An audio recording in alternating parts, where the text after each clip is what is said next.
In 1963, the Walt Disney Imagineering team was working furiously to have 3 new attractions ready in time for the 1964 New York World's Fair.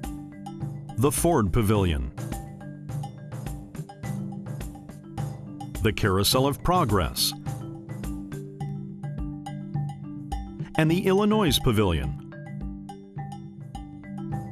But nearly 10 months before the opening of the fair, Walt Disney introduced a new 4th attraction to join the ranks of the planned 3.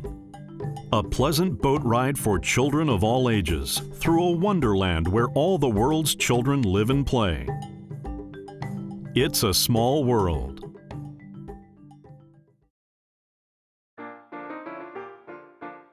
Though the World's Fair building was less than pleasing to the eye, the aesthetic 120-foot-tall Tower of the Four Winds, designed by Rolly Crump, stood in front to compensate and became a World's Fair landmark. The tower became a marquee, and the whole ride echoed that design. So it worked, Crump explained. Basically, we had started working on the World's Fair projects, and we had the Ford Pavilion, which I was working on some of the designs there. We had Mr. Lincoln, and we also had General Electric. And we had a lot of meetings. Walt was always in charge, and Walt was always the one that was coming up with, what we were going to do. And one day, we were sitting in a meeting, and we'd really moved along. We had completely designed the Ford Pavilion. And Walt came in, and there was only, whenever we met with Walt, there was only like 4 or 5 of us. It wasn't a huge group. And he said, there's another piece of real estate left up in the grounds at the World's Fair, and he says, I think we'd like to take that over, and I've got an idea for a little boat ride. And we all kind of looked at each other like we just did Mr. Lincoln, an animatronic figure, and we're doing General Electric and Ford, and Walt wants to do a little boat ride. And we were kind of thinking, what the hell is he talking about?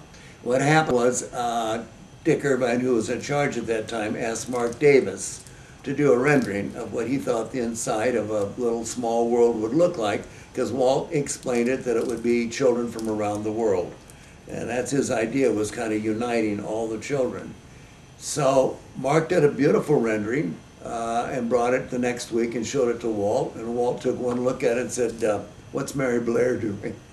And it wasn't a put down on Mark and what he'd come up with, but it didn't have that childlike quality that Walt wanted. Well, of course, Mary had worked for Walt clear back in the 30s and the 40s and the 50s, and he was very familiar and just loved her style and everything. So they checked, and they called back east, and she said, God, she'd love to work on it. So basically, what she did was start sending us renderings. They were also collages. I mean, she used to glue wallpaper up and then do stuff around it. And so she started developing all the sets is what she was developing.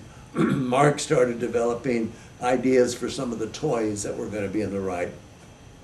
Anyway, so when that started coming out, all of her renderings and stuff, the first person that was asked to develop the ride was Claude Coates. Now, Claude had come out of animation, was a background painter, and he was really excellent at what he did. So he laid out the ride, and they started building the models, and he was sort of in charge of the little models of the little houses and stuff.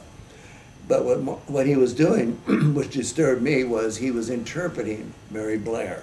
Now, you don't interpret Mary Blair. You trace her, and you match her paint if you're going to do Mary Blair. And so for some reason, I was concerned about that. I thought, that's kind of weird. The set should look like her drawings. He was interpreting her drawings. And I don't know who it was, thank God, whoever it was, took him off of it and put the kids in the model shop in charge.